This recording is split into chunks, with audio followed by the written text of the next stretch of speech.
This is an upscale neighborhood. What are you doing here?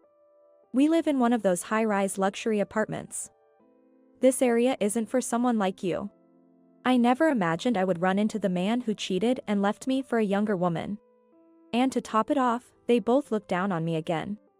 You're still as plain and poor-looking as ever. Oh, by the way, I make $100,000 a year. $100,000 a year? That must be tough. It was my husband who uttered those unexpected words. My name is Sarah. I'm 28 and work for a company that deals in ceramics. It all started when I stopped by a pottery market, a favorite of my mom's, during a family trip when I was in junior high. And now, it has even become my career. While I'm happy to be able to work with something I love, I sometimes think it wouldn't be so bad to remain single forever.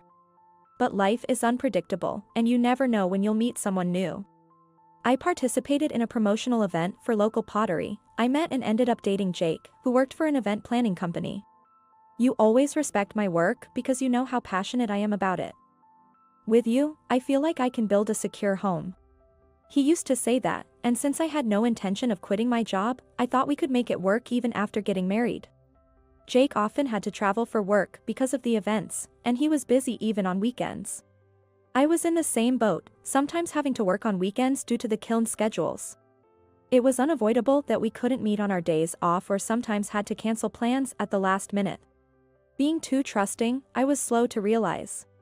Jake started canceling plans more often due to work and wouldn't even show up for wedding planning meetings. Unlike before, he wouldn't answer his phone either. One day, after a meeting on the go, I was headed to the station. Across the street, on the opposite sidewalk, I spotted Jake. What a coincidence. I could go straight home today, and I wanted to have dinner with him after so long. Thinking this, I started running towards him as soon as the light turned green. Jake. Are you done with work? Can we go have dinner together? Huh. Next to Jake was a tall, beautiful woman with long legs, and they both turned around simultaneously. Moreover, the woman's arm was firmly linked with Jake's. Sarah. What are you doing here? What a coincidence. I was nearby for a work meeting, and it just ended.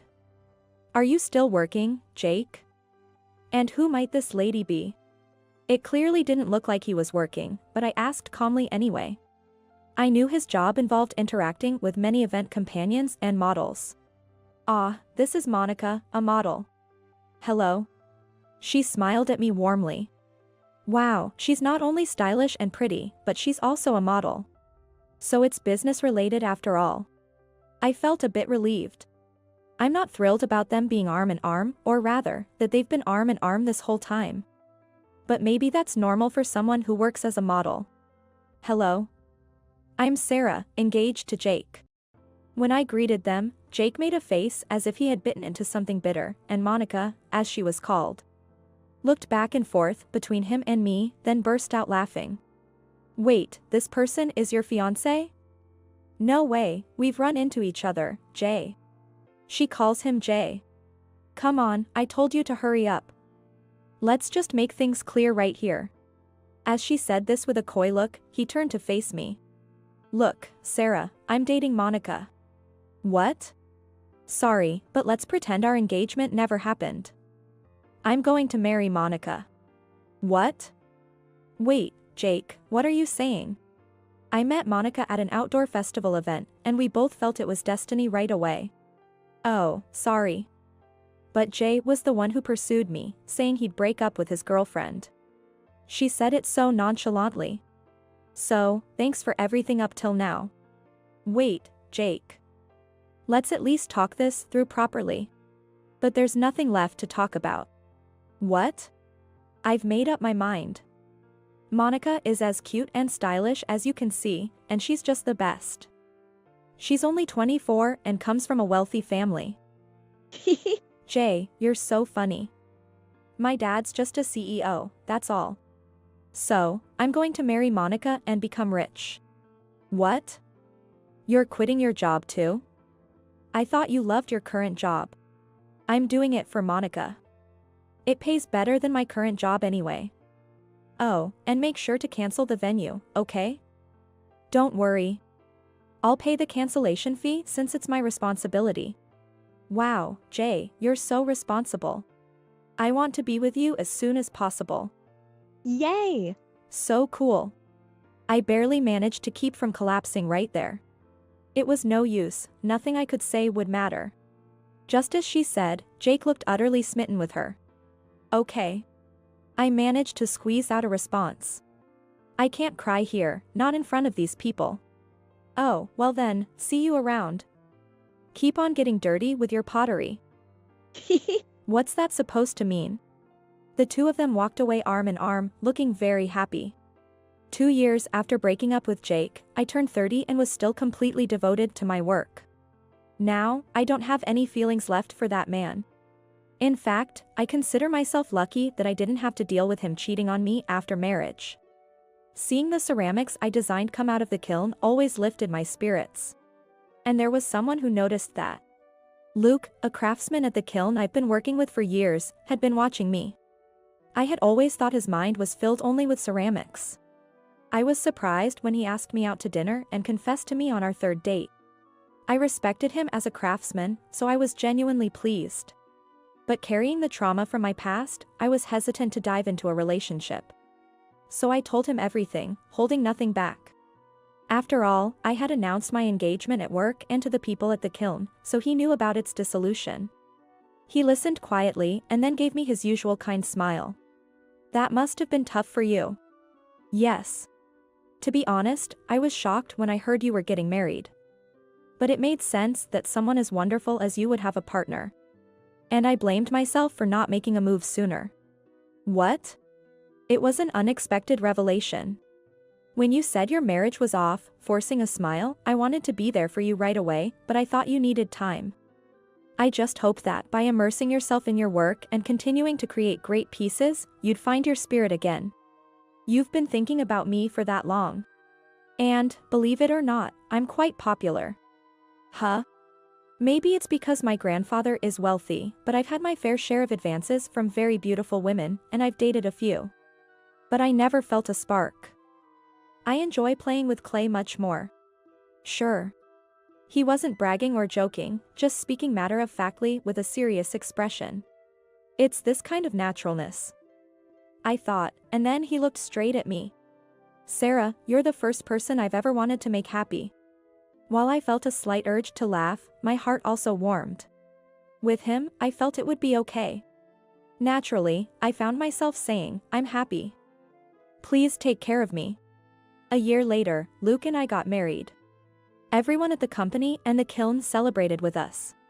Since we wanted to continue working, we decided to live in 2 places at the beginning of our marriage. One was his family home near the kiln. I had heard his grandfather was wealthy, but I was astonished to see such a mansion. We live in a section of that mansion. In the future, we plan to leave my job and live here full-time, working together at the kiln. The other was a condo we rented near my company in the city center. The condo is still not fully furnished, so today we visited a nearby interior shop. That's where an unexpected encounter awaited us. It wasn't a pleasant one. As we were looking at the sofas, we heard a voice from behind. Is that the plain Jane, Sarah, over there? Jake. It had been over 3 years, but I couldn't forget him. My ex-fiancé, Jake, was standing there. And with him was his model girlfriend, Monica. I knew they had gotten married as they had declared. It was because his model girlfriend was loudly broadcasting it on social media and in magazines. But somehow, Monica didn't look as pretty as before, her expression seemed harsher, or somehow different. Come to think of it, I hadn't seen her in the media recently. Jake was smirking, but his face lacked vitality. This is an upscale neighborhood. What are you doing here? Oh, do you need a permit to shop in an upscale neighborhood? Really? You don't live around here, do you? This store is expensive, not for someone like you. Yeah, you're still as plain and poor-looking as ever. You love the color of soil, huh? I didn't expect an apology for the past, but I was fed up with his condescending attitude. Exactly. If someone as unfashionable as you comes in, it lowers the store's class. People might think we're poor too. We came all the way from our place, just around the corner in that famous high-rise. And we're on the 25th floor. I was irritated by their unsolicited boasting, but engaging with them would be a waste of time. I remained silent. My silence seemed to irk Jake further, as he continued to provoke. You're still going on about loving ceramics and dressed like you're broke. Oh, by the way, I make a cool $100,000 a year. And he's working as my stay-at-home husband now. He even moved to that high-rise for me. $100,000 a year?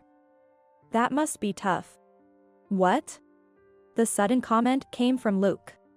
Even I was surprised and echoed the sentiment, aligning with these unpleasant folks. It's just a bit concerning, living in someone else's house. Hey, who is this guy? Jake noticed my husband and asked. Nice to meet you, I'm Luke. It seems Sarah used to be under your care. The two of them looked surprised for a moment but then laughed dismissively while sizing up my husband. Wow, you managed to get married? Well, you're a good match for each other, both so plain. Really, he seems so out of it. Didn't even notice him there. What's with the "that must be tough" just now? Jake glared at my husband. Well, you live on the 25th floor of that high-rise, and you make $100,000 a year, right? Yeah, I make $100,000. Jake puffed up with pride. And with all those brand name items you wear, I can't help but worry, even though it's none of my business. Ah. A poor person trying to make a dig, how pathetic. Unfortunately for you, we're not struggling at all. Is that so? But your wife doesn't look too well, is everything all right? What? Hey, Monica, what's wrong? It's nothing, really. Can't relate to making $100,000, huh? How much do you make? $10 an hour. No, it's not about hourly wages, I don't work in an office, I'm at home. Wow, unemployed, huh? Knew it, you're just being used for your money. Wait, that's not. Please don't disrespect my dear Sarah. Gotta defend yourself as a leech, huh? Oh god, he called her, my dear Sarah, what a weirdo. They continued to look down on us, completely misunderstanding the situation. Sarah, let's go. It's troublesome to deal with these hopeless people. Yeah, let's hurry. My husband took my hand, and we left the place. Sour grapes. Don't come back. Don't pretend to be a local around here. But, we do live in the presidential tower, you know. When my husband responded, the two of them burst into laughter. Trying to lie when you're upset, but it's such an obvious lie. It's super famous, anyone knows the name. The most expensive around here, no way you could live there. Ignoring their laughter, we walked away. I can't believe we ran into them here. I'm really sorry, Luke. As we walked, I apologized. I should be the one apologizing. It was rude of me to bring up money on our first meeting. It was inappropriate. Ha! I almost laughed out loud at my husband's serious response. Clearly, they were the rude ones. But they live in that tower nearby. It would be awful to run into them again. Our condo is also near here. Their tower was one of our options, but I'm so glad we didn't end up choosing the same place. My husband responded. Don't worry, they'll be gone soon. What do you mean? Isn't that lady's family wealthy? Do you know her name? Huh. I was confused by what my husband meant, staring at him blankly. A few days later. As my husband and I were about to leave through the entrance, we suddenly heard a voice. There you are. Wow, you really do live here. Jake and his wife appeared in front of us, making me wide-eyed. Why are you here? Please, help us. What? We're being kicked out of that high-rise. Oh. Why is that? Well, because of our rent arrears. You haven't been paying your rent? Well, that's understandable then. It really had nothing to do with us. Just wait. They were okay with waiting for the payment until suddenly they said they couldn't wait anymore. It's because of your husband. This time, Monica shouted. And how is that my husband's fault? When I heard the name Smith, I couldn't believe it. Your husband owns that high-rise? She was visibly frustrated, her face turning red. It's not me, but my father. What? It originally belonged to my grandfather, but now I think it's under my father's name. Well, it doesn't really matter either way.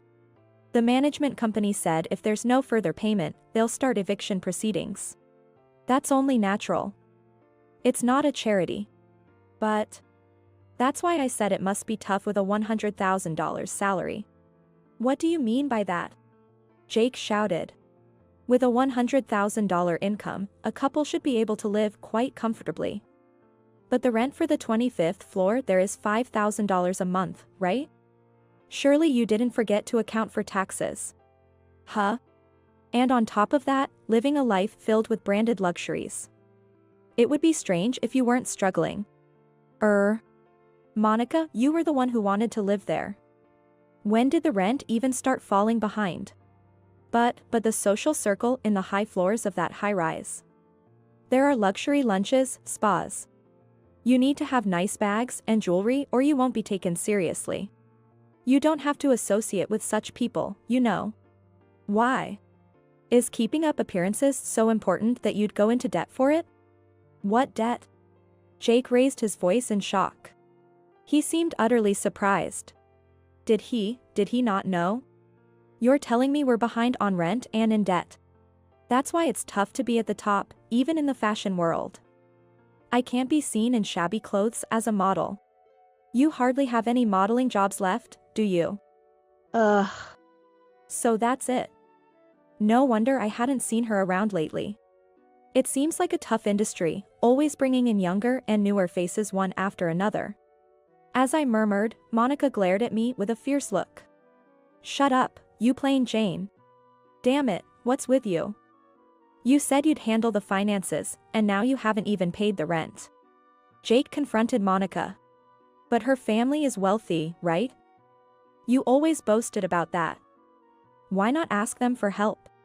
I offered a deliberately, or rather kindly, helping hand. But Sarah, her family's business has been struggling since last year, and they're not as well off. What? Wait. So, that must be why they couldn't pay the rent anymore. They must have been relying on her family's support until then. Wait. How do you even know about my dad's company? Because my grandfather is the chairman of the Smith Group. What? Oh, the Smith Group. A genuine tycoon. Jake muttered in disbelief. Your father's company used to do business with us, but there's no connection anymore. My husband continued matter-of-factly. My grandfather owns many apartments, both domestically and internationally. Then you should have said that when we met the other day. We don't brag about such things, it's unseemly. What? Are you trying to mock me? I didn't intend to, but it seems it turned out that way. It's so annoying. Sorry about that. Just don't apologize. It was like a comedy sketch. As I nearly laughed at their rapid exchange, Monica snapped at me. But that's not your money, is it? In the end, you're just living off your grandfather's wealth. I set her straight. Luke is a renowned ceramic artist. Huh? There are customers who wait months for his work. At the same time, we're making affordable items at the kiln for everyone. And our online sales always sell out. My husband has never relied on his grandfather's money. Don't lump him in with you. If we ever need help, we've been told they'd assist us. After a chuckle, my husband looked back at Jake and Monica with a serious expression. Normally, after 3 months of unpaid rent, the contract can be terminated and eviction proceedings started. And if there's still no payment, eviction can be enforced within another 2 to 3 months. That high-rise contract states this clearly, doesn't it? Oh. They waited 5 months for you because they believed your wife's story. What story? She tearfully said her husband was sick and their income had dropped, asking for patience. Monica, what the hell are you doing? But that was a lie. In reality, there were debts from living lavishly. I've reported this to my father and grandfather. So why do you know about the debts? Jake was pale-faced, and Monica was almost in tears. We looked into it. My husband stated simply. I heard about the past from Sarah. But now we're happy, and meeting you again was just a coincidence. Then it's fine, isn't it? But what did you say to Sarah when you met her again? No apology, just disdain and insults. I couldn't forgive that. No way. And I was genuinely worried, hearing you lived in that high-rise on a $100,000 salary. No. Actually, it's good that you found out about the debt before it got any worse. Jake and Monica were left speechless by my husband's bright smile. Wait, what's with this quirky air? I couldn't help but be impressed by his way with words. It's not sarcasm, he's just stating it as it is. Whether it's because he was born into such wealth or it's just his personality, I'm not entirely sure. Probably the latter, though. Hey, Sarah, help me out, I'll apologize. Yeah, you can fix this if you ask, right? Wow, suddenly they're changing their tune. I must decline. I mimicked my husband's smile. But mine was more mischievous than natural. I don't have anything to do with your debt. That's right. Let's go, Sarah. Wait, please. Don't just cut us off with a smile. Ignoring their desperate cries, I started walking hand in hand with my husband. Eventually, Jake and Monica were, of course, evicted from the high-rise. Monica's father ended up paying the overdue rent, but in return, she was disowned. Her family's business was in a precarious situation, and Jake's income as their son-in-law had also decreased. Despite this, her parents were furious at her for squandering money just for show and told her she couldn't step foot in their house until she repaid the debts, including the ones she made them cover. Jake, completely fed up with her, seemed to be considering divorce.